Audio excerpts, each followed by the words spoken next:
Hello friends, welcome to மாங்கனி சமையல்.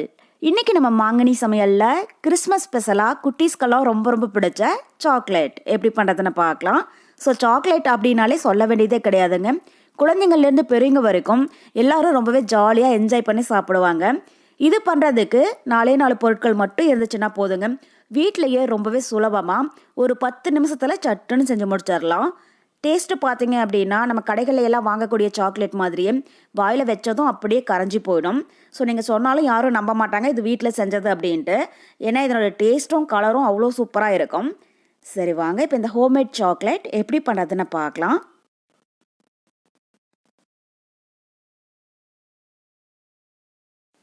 Chocolate பண்ணுறதுக்கு ஃபஸ்ட் ஒரு பேனில் 50 கிராம் அளவுக்கு வெண்ணெய் எடுத்து வச்சுருக்கேன். அதை உள்ள சேர்த்துடலாம். ஸோ வெண்ணெய் வந்து அன்சால்டட் பட்டராக யூஸ் பண்ணிக்கோங்க. இது மாதிரி வெண்ணெய் சேர்க்கிறதா இருந்தாலும் சேர்க்கலாம். இல்லை அப்படின்னா நெய் இல்லைன்னா அதுக்கு பதில் தேங்காய் எண்ணெய் கூட பயன்படுத்திக்கலாம். இதுலேயுமே சாக்லேட் வந்து ரொம்பவே டேஸ்டியாக வரும். இப்போ ஸ்டவ் மீடியம் ஹீட்லேயே வெண்ணெய் நல்லா உருகினதுக்கு அப்புறமா 1 கப் அளவுக்கு மில்க்மெய்ட் எடுத்து வச்சுருக்கேன். அதை உள்ள சேர்த்துடலாம்.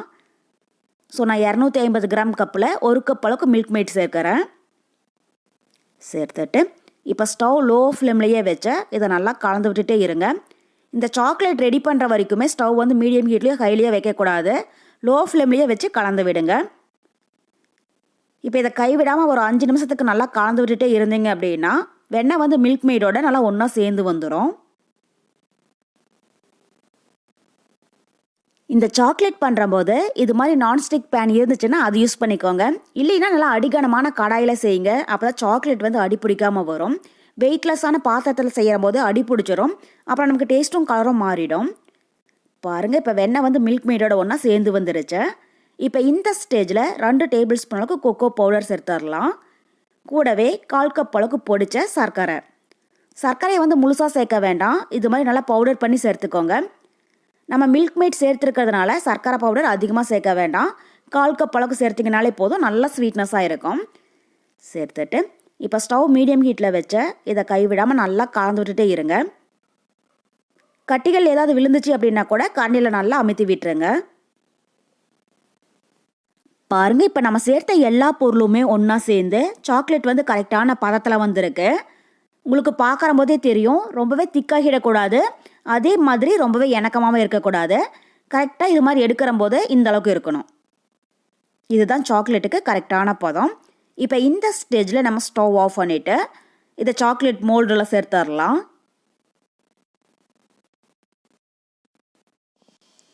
நான் இது மாதிரி ஸ்லீக்கான் சாக்லேட் மோல்டு எடுத்துருக்கேன். சாக்லேட் மோல்டு இருந்துச்சுன்னா அது யூஸ் பண்ணிக்கோங்க.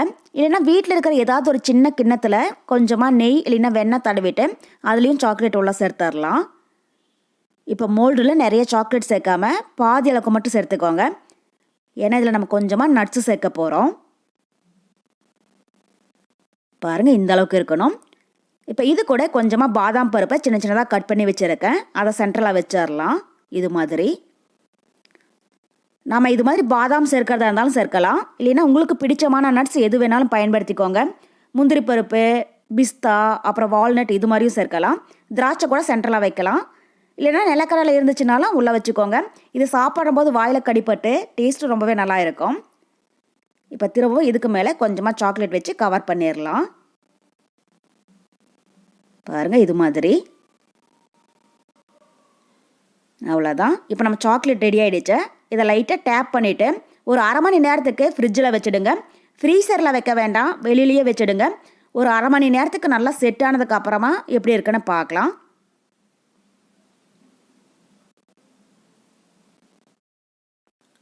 பாருங்கள் இப்போ 1/2 மணி நேரத்துக்கு அப்புறமா சாக்லேட் வந்து நல்லா செட் ஆகிடுச்சு. இது மாதிரி கையில் அழுத்தி பார்த்தீங்க அப்படின்னாலே தெரியும். ஒருவேளை கொஞ்சம் இணக்கமாக இருக்கிற மாதிரி இருந்துச்சுன்னா திரும்பவும் கொஞ்சம் நேரம் ஃப்ரீசரில் வச்சு எடுத்துக்கோங்க. இது இப்போ நம்ம வெளியில் எடுத்துடலாம். பாருங்கள் சாக்லேட் எவ்வளோ சூப்பராக வந்திருக்கு அப்படின்ட்டு.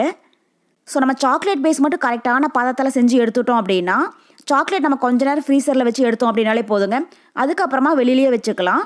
எவ்வளோ நேரம் ஆனாலுமே உருகி போகாமல் இதே மாதிரியே இருக்கும். அதுவும் இதில் நம்ம நட்ஸ் எல்லாம் வச்சுருக்கிறதுனால சாப்பிட்ற போது இந்த நட்ஸோட சாக்லேட்டை கடித்து சாப்பிட்ற போது அவ்வளோ டேஸ்ட்டு ரொம்பவே நல்லா இருக்கும்.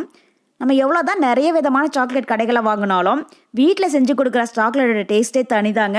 குழந்தைங்கள்லாம் அவ்வளோ ரொம்ப ஜாலியாக என்ஜாய் பண்ணி சாப்பிடுவாங்க. பாருங்கள், நான் இன்னொரு மோல்டுலேயும் சாக்லேட் ஊற்றி வச்சுருக்கேன். அவ்வளோதான். இப்போ நம்ம எல்லோருக்கும் ரொம்ப ரொம்ப பிடிச்ச ஹோம்மேட் சாக்லேட் ரொம்பவே சூப்பராக தயாராகிடுச்சு. நீங்களே பாருங்கள் சாக்லேட் எவ்வளோ ரொம்ப நல்லா வந்திருக்கு அப்படின்ட்டு. இதனோட டேஸ்ட்டும் ரொம்பவே அட்டகாசமாக இருக்கும். ஸோ கண்டிப்பாக நீங்களும் நான் சொல்லியிருக்கிற இதே மெத்தடில் இதே அளவுகளோட இந்த சாக்லேட் செஞ்சு பார்த்துட்டு எப்படி இருக்குன்னு கமெண்ட் பாக்ஸில் சொல்லுங்கள். என்னுடைய இந்த ரெசிபி வீடியோ உங்களுக்கு பிடிச்சிருந்தா லைக் பண்ணுங்கள், உங்கள் ஃப்ரெண்ட்ஸுங்க கூட நிறைய ஷேர் பண்ணுங்கள். மறக்காமல் மாங்கனி சமையலுக்கு சப்ஸ்கிரைப் பண்ணுங்கள். நன்றி.